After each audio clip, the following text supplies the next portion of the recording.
forcibly entered Rupavahini and disrupted telecast, arrests said BIA. July 27th, Sri Lanka, Danish Ali, a social activist involved in a recent protest campaign, was arrested and forcibly dragged off a flight by plain clothesmen at Colombo International Airport on 26/7/22. A leading gold-faced protest site activist Danish Ali has been arrested by the CID while trying to leave for Dubai on a flight from the BIA this evening, police said. He was accused of entering the Sri Lanka Rupavahini Corporation and attempting to disrupt telecasts on July 13th.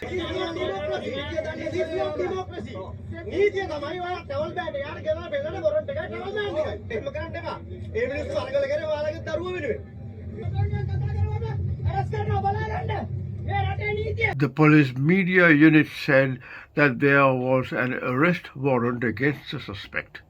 Meanwhile, a video circulating on social media shows CID officers attempting to arrest the suspect while inside the plane, despite the passengers on board protesting against the move.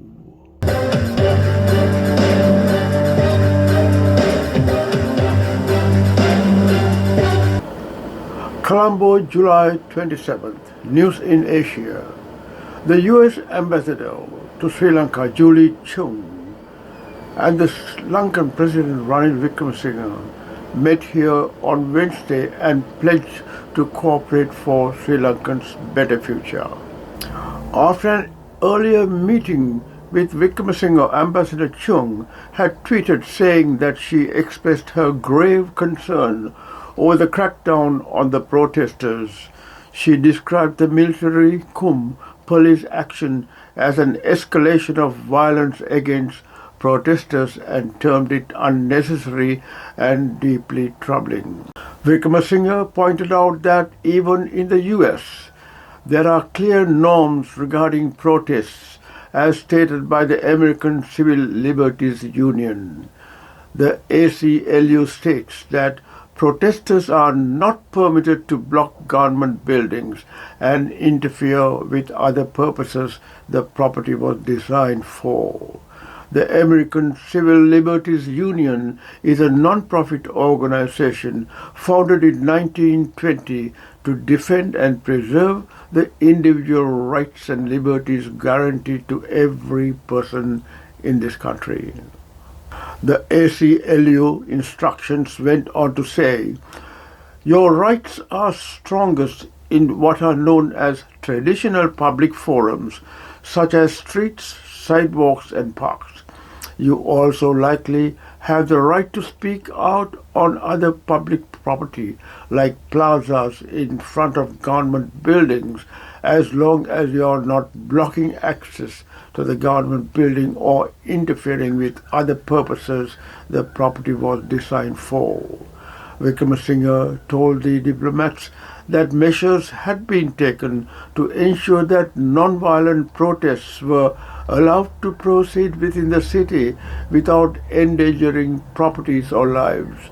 Facilities within Colombo, such as the open-air theatre at Viharamadevi Park, the new town hall, Hyde Park and Campbell Park, were all being made available to non-violent protests. The president appealed to the diplomats not to go entirely by social media reports, but fact checks with concerned officials of the government before tweeting their comments.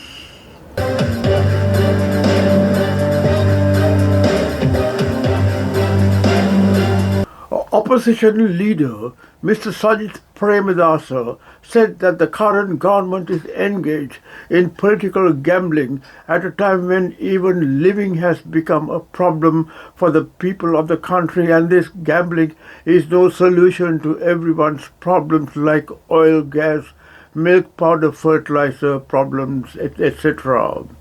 The opposition leader said today that the country needs a new government to get rid of this situation, and it should be created in a new mandate without a private agreement, and it should be done through a referendum. He emphasized that the message they should give to the country when there are no solutions should not be political gambling, and this political gambling is a characteristic of polluted political culture. The World Bank, Fitch Rating Agency, as well as various diplomats like Samantha Power clearly say that the stability of the country must be strengthened to build the country. The opposition leader further said that there should be a macroeconomic framework, and there is a problem with what the members of the government have done in the past few months without setting this framework. He said that the country can build in this situation only with a new mandate. For that, he said that a new mandate should be given as requested by the religious leaders led by Honorable Mahanayaka Theros, and that sharing government positions will not solve the pain and suffering of 20 billion people.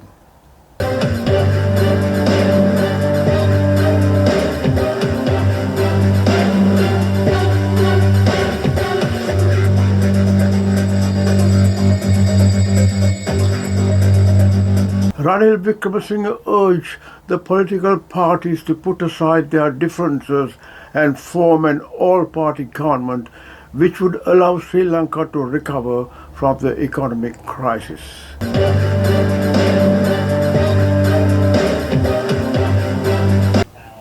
After helping Sri Lanka with unprecedented assistance of around $4 billion since January as the country plunged into a deep economic crisis, India is now planning to invest heavily in new sectors through both private and public firms there. Gopal Bagle, High Commissioner of India to Sri Lanka, told The Print in an interview. The sectors India will focus on including renewable energy, hydrocarbons, ports and infrastructure, and IT, among others. Both countries are also looking at signing the long-pending Economic and Technology Cooperation Agreement. The top Indian diplomat in Colombo said New Delhi will now work with the new government there, both at the functional and as well as political levels, to facilitate talks for a bailout package by the International Monetary Fund for Sri Lanka, which got stuck earlier as the situation there worsened. Hope this video presentation of the current situation in Sri Lanka was useful. Stay safe and goodbye for now.